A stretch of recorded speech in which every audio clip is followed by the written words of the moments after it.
Saudara-saudaraku yang terkasih, selamat pagi berkah dalam. Sudah kita memberi senyum hari ini, Kamis 9 Juni 2022. Kita awali permenungan kita hari ini dengan tanda kemenangan Kristus. Dalam nama Bapa dan Putra dan Roh Kudus. Amin.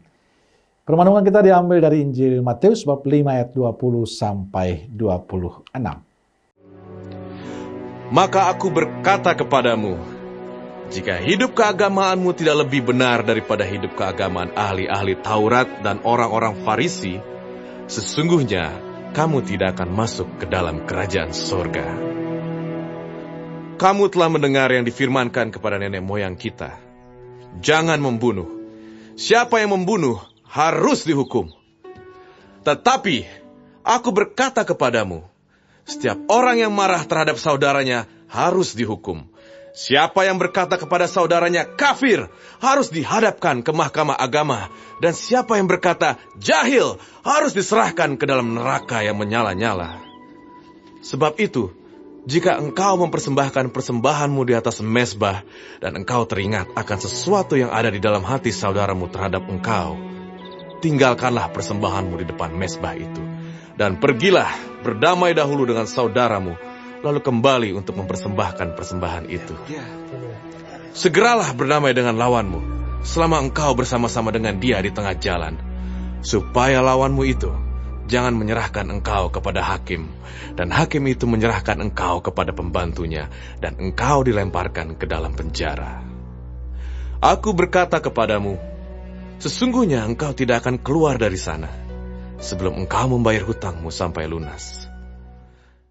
Saudaraku yang terkasih, dalam khotbah di bukit berkatalah Yesus, jika hidup keagamaanmu tidak lebih benar daripada hidup keagamaan para ahli Taurat dan orang Farisi, kalian tidak akan masuk dalam kerajaan surga.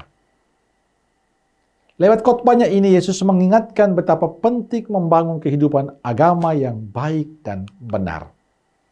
Artinya kita hidup dari nurani kita, mengalir dari hati terdalam, mengalir dari ketulusan kita, bukan sekedar ingin dipuji atau terkenal, ingin tampil, ingin populer, tapi hidup yang memberikan dampak positif, hidup yang memberi berkat bagi orang lain.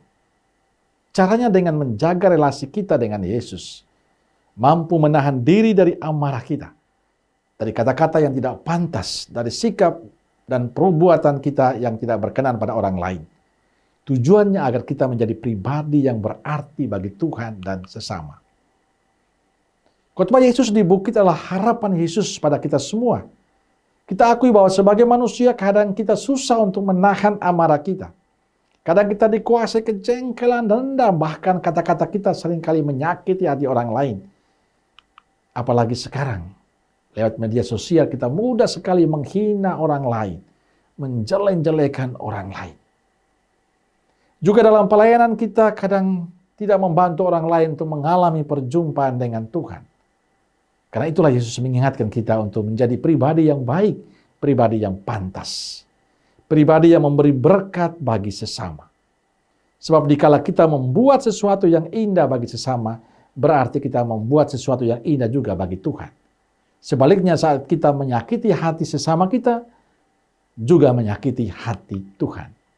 Saudaraku yang terkasih, Tuhan memanggil kita untuk menjadi pribadi yang selalu memberi harapan baru bagi sesama. Menjadi pribadi yang selalu membawa kedamaian dan sukacita. Menjadi pribadi yang penuh berkat. Maukah kita untuk melanjutkan tugas Yesus ini? Saudaraku terkasih, dikala kita membuat sesama kita tersenyum, artinya kita membuat Tuhan juga tersenyum. Semoga hari ini kehadiran Anda dan saya memberikan sukacita, memberikan berkat, memberikan rahmat untuk banyak orang lewat sikap dan cara hidup kita yang baik. Amin. Semoga Allah yang Maha Kasih memberkati saudaraku sekalian, Bapa, Putra, dan Roh Kudus. Amin. Roh Kudus Nazaret, doakanlah kami. Amin. Berkah dalam.